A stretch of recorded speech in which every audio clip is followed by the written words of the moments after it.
రాఘవ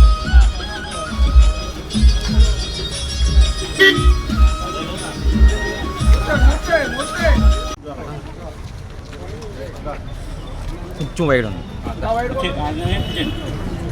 అలాగే ముత్యాల బాబ్జీ గారిని కూడా ఏది ఇలా పూలమాల అర్పించవాలని కోరుతాం.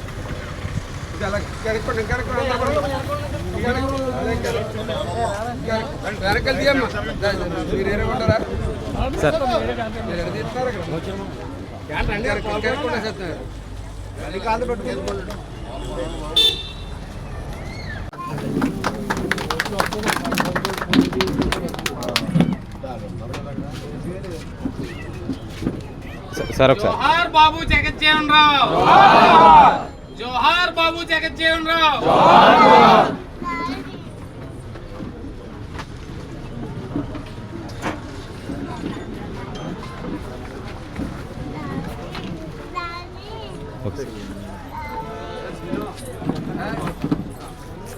Okay sir.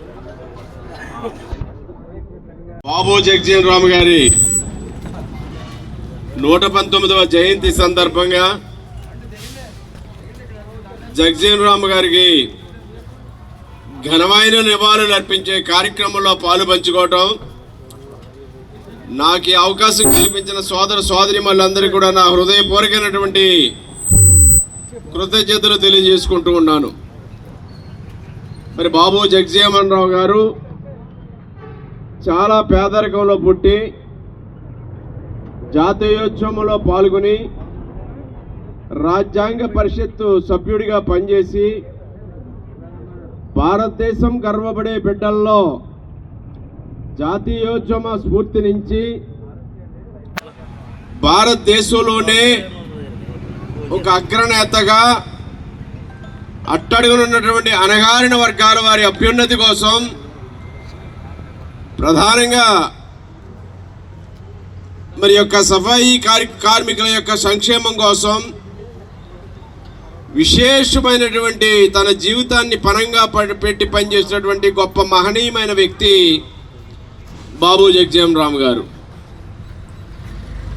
50 సంవత్సరాల పాటు పార్లమెంట్ సభ్యుడిగా ఆయన పనిచేశారు అంటే అది ఎవరికీ సాధ్యం కానటువంటిది.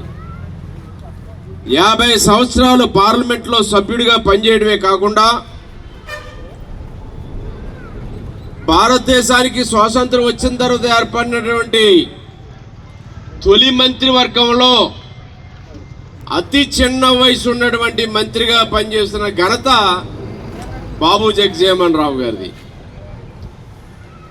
తొలి కార్మిక మంత్రిగా కార్మికుల సంక్షేమం కోసం అనేక కార్యక్రమాలు చేపట్టినటువంటి గొప్ప మహిమాన్వితమైన వ్యక్తి బాబు జగజ్జీవన్ రామ్ గారు. కేంద్ర వ్యవసాయ శాఖ మంత్రిగా 2 సార్లు పనిచేయడం, వారు పనిచేసిన కాలంలోనే ప్రజలకి ఆకలి బాధలు రావడం, అందరికీ సరిపడా ఆహారం దొరకని పరిస్థితుల్లో ఆనాడు కేంద్ర వ్యవసాయ శాఖ మంత్రిగా హరిత విప్లవానికి నాంది పలికినటువంటి నాయకుడు కూడా బాబు జగజ్జీవన్ రామ్ గారు.